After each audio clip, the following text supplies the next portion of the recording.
Hey guys, Mr. McKinney here doing a review of AP's Unit 7, which is probably the shortest unit. It covers primarily our sections 7.4 and 9.5, and it's on differential equations. Here we go. When we talk about differential equations, we're basically just talking about equations that start as a derivative and then you try to find the solution, either a general solution or particular solution, by taking an indefinite integral. So again, a differential equation is just any equation that has a derivative in it. So if there's a dy dx or a y prime or a dy dt in the original equation, that is a differential equation. And so to find the solution, you would take the integral to go from the derivative to the original equation.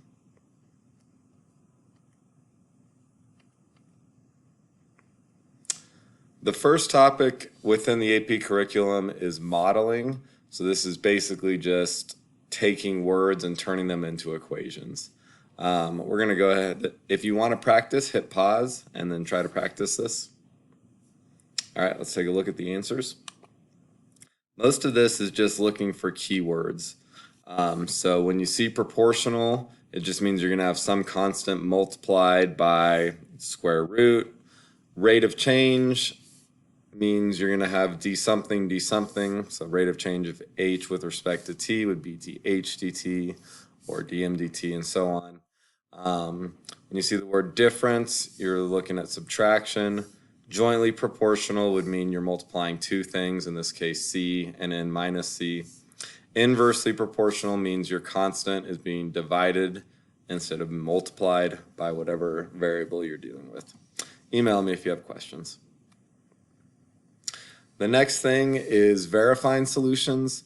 This would most likely be on the multiple choice portion, which doesn't exist this year, but they might ask you to prove that a equation is a solution to a differential equation. So it's good to know how to do this. In theory, you could try to integrate twice to go from the second derivative back to the original equation, but it's much easier to just take each choice, or more likely you would just have one choice and have to prove that it is a solution. So take choice A, start with y, find y prime, find y double prime. Take choice B, find y prime, find y double prime. And then plug y double prime and y back in and see if you get 0. So I have that all worked out here.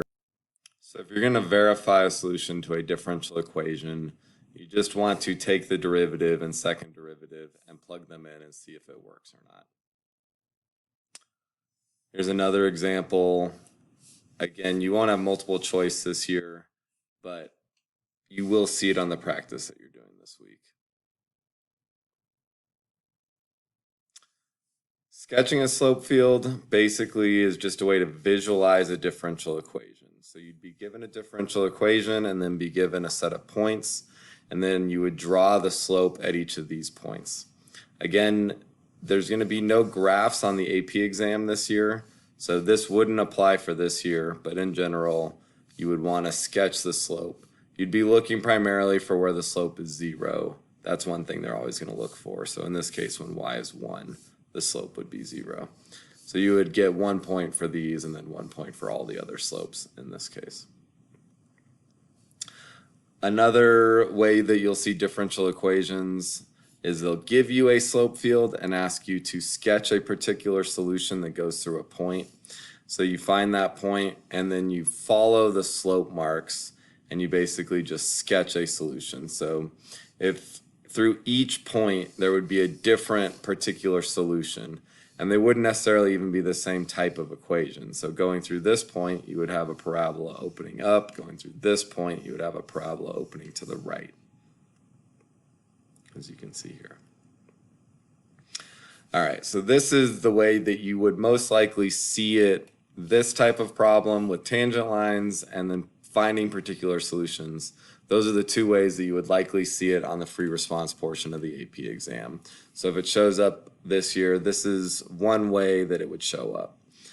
This is one of the easiest types of problems that you'll see on the AP exam. if you understand what it's asking you to do. So it'll say something about finding the equation of a line tangent or the tangent line to a particular solution, and then it'll give you a point and it'll give you a differential equation. And all you have to do is use point slope form, and they've given you so much of the information right off the bat. So start with point slope form. They're going to give you a point, so you already have x1 and y1. So plug those in. Y minus e equals something times x minus 1. M just means slope. The slope of the tangent line is the same thing as saying the value of the derivative. So I just need to plug this point into the equation for the derivative. So e plus e times 1 over 1. E plus e is 2e divided by 1 is 2e. And you're done. As long as you understand what the question is asking you to do, it's fairly simple. Start with point slope form, plug in the point they give you, and then find the slope by plugging in that point into the differential equation. The other thing that you would see is you would either be asked to find the general solution or the particular solution to a differential equation. This is where the majority of the points on an AP exam question would come from. And you have to make sure that you separate the variables before you do anything else. If you don't separate the variables, you can get 0 of the points on this type of problem. 0 out of 4, 0 out of 6, and when you're dealing with only 9 points, that's basically all of them. All right, so by separating the variables, we mean get y on one side of the equation and x on the other side of the equation, and everything with y on one side and everything with x on the other. So you want to keep your dy or your dx on the top of the fraction. So we're going to keep dy on the left side and move dx over to the right side by multiplying it. So multiply both sides by dx, and then we need to get y over to the left side. Now we can't subtract y since it's being multiplied by this factor of x plus 2. So we're going to divide both sides by y plus 5. These are going to cancel out. So dy over y plus 5 equals x plus 2 dx. At this point, I'll rewrite it, and then we're going to take the integral. So dy over y plus 5 equals x plus 2 dx. Now, in theory, you could use substitution over here on the left side and on the right side, since these don't perfectly match, but most of you guys will be able to use or find the integrals without substitution. So since the derivative of y plus 5 is just dy, this is the ln, the integral that leads to ln. So ln of absolute value of y plus 5. And then the integral of x would be x squared over 2. Integral of 2 would be 2x. And then don't forget your constant. Depending on the wording, you'd probably have to solve for y. So you would get out of a log by using the inverse operation, which is an exponential. So either log roll, if you like to think about it that way, or just take e to the power of both sides. So y plus 5 would equal e to the power of x squared over 2 plus 2x plus c. Since y is less than -5, this absolute value normally would create two equations, but in this case we know that y plus 5 is going to be a negative number.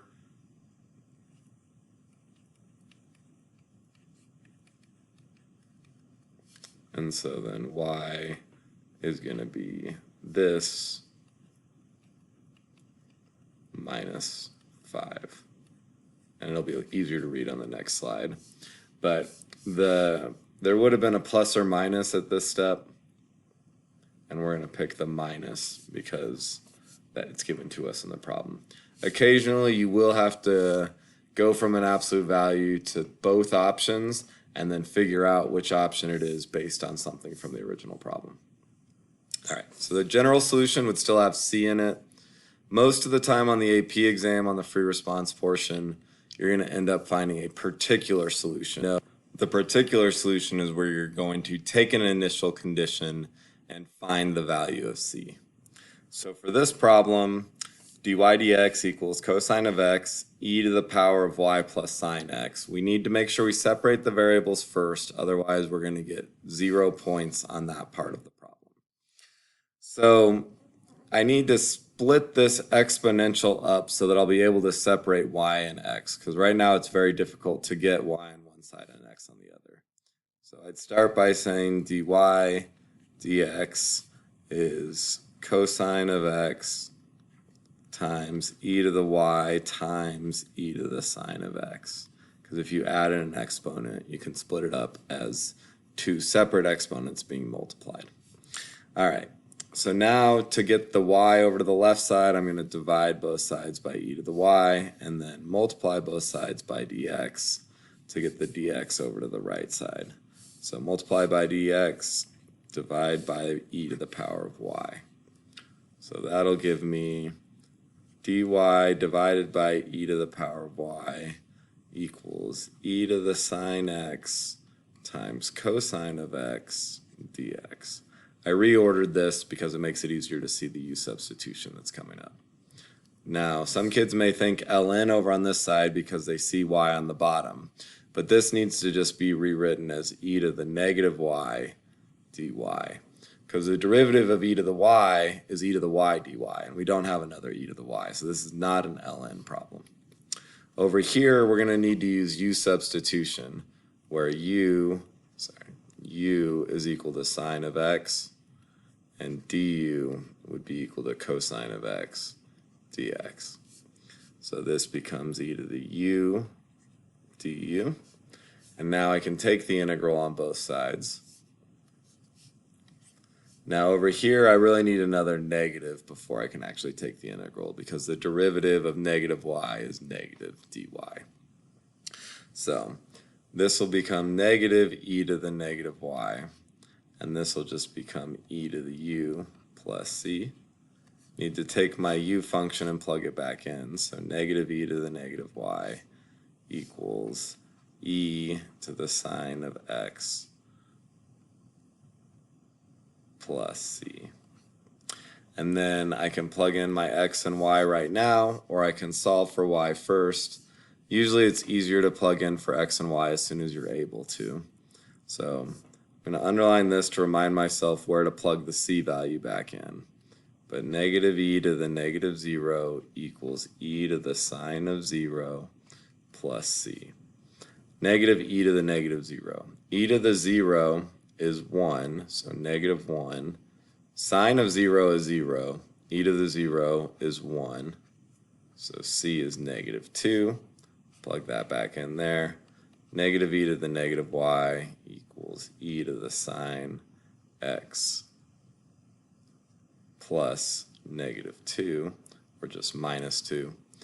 I'm not going to show every single step. You would divide both sides by a negative to get rid of that. Then use ln to get y out of the exponent. Then you'd have to divide by a negative again. And I have all the steps worked out here. All right, the last topic is exponential growth and decay, and I'm going to save that for a separate video.